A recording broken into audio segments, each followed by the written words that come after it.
বাংলাদেশের male population 87 million.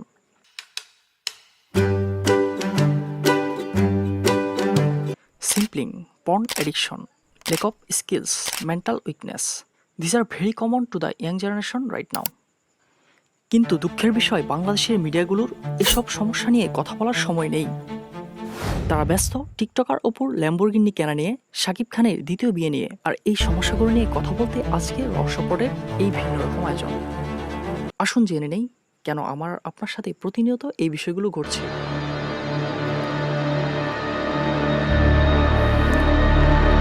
আপনি জানলে অবাক হবেন, একজন পুরুষ মানুষের শারীরিক এবং মানসিক শক্তিমত্তার একটি বড় অংশ নির্ভর করছে টেস্টোস্টেরনের মাত্রার উপর। প্রতিদিন রাত জেগে পর্ন দেখছেন, মাস্টারবেশন করছেন, আর সকালে উঠে মনে হচ্ছে আমার চেয়ে দুর্বল মানুষ পৃথিবীতে নেই। সবচাইতে ভয়ঙ্কর ব্যাপার হলো পর্নোগ্রাফি আপনাকে বিকৃত মস্তিষ্কের মানুষ হিসেবে তৈরি করছে। ঠিক এই অবস্থায় নিজেকে প্রশ্ন করুন, ভবিষ্যৎ প্রজন্ম আপনার থেকে কি আশা করতে পারে?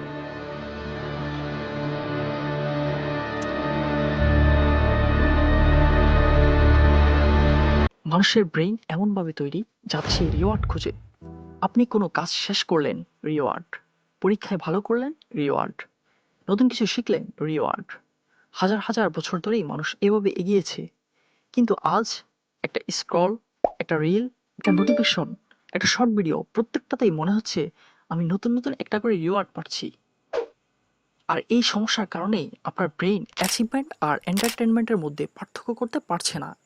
দিন শেষে আপনি ক্লান্ত, কিন্তু বাস্তবে কোনো মিনিংফুল কাজ করেননি, এবং ধীরে ধীরে কঠিন কাজগুলোকে বোরিং লাগতে শুরু করে।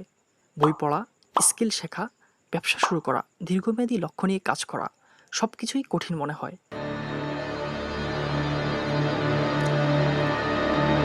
20 বছর আগে একজন তরুণের জীবন পারফেক্ট ছিল না, কিন্তু তার সামনে একটি ডিরেকশন ছিল, একটি লক্ষ্য ছিল। আজকে একজন তরুণের হাতে পৃথিবীর সকল তথ্য আছে, কিন্তু একটা সমস্যা হচ্ছে ইনফরমেশন বেড়েছে, ডিস্ট্রাকশন তার চেয়েও বেশি বেড়েছে। সোশ্যাল মিডিয়া আমাদের এমন মানুষের সাথে কম্পেয়ার করতে বাধ্য করছে যাদের সাথে আমাদের বাস্তব জীবনে কখনো দেখা হতো না। ফলে অনেকেই নিজের জীবনকে ব্যর্থ মনে করতে শুরু করছে, কম্পেয়ার করছে অন্যের হাইলাইট রিলের সাথে। আর এই কম্পারিজনের খেলায় কেউ জেতে না। আসল প্রশ্ন, তাহলে দোষ কি পর্নোগ্রাফির, দোষ কি সোশ্যাল মিডিয়া বা টেকনোলজির? বিষয়টা অতটা সহজ না। কারণ কোটি কোটি মানুষ একই টেকনোলজি ব্যবহার করছে, কিন্তু সবাই একইভাবে ধ্বংস হচ্ছে না। তাহলে পার্থক্য কোথায়? পার্থক্য হচ্ছে অ্যাওয়ারনেস, ডিসিপ্লিন এবং এনভায়রনমেন্টে।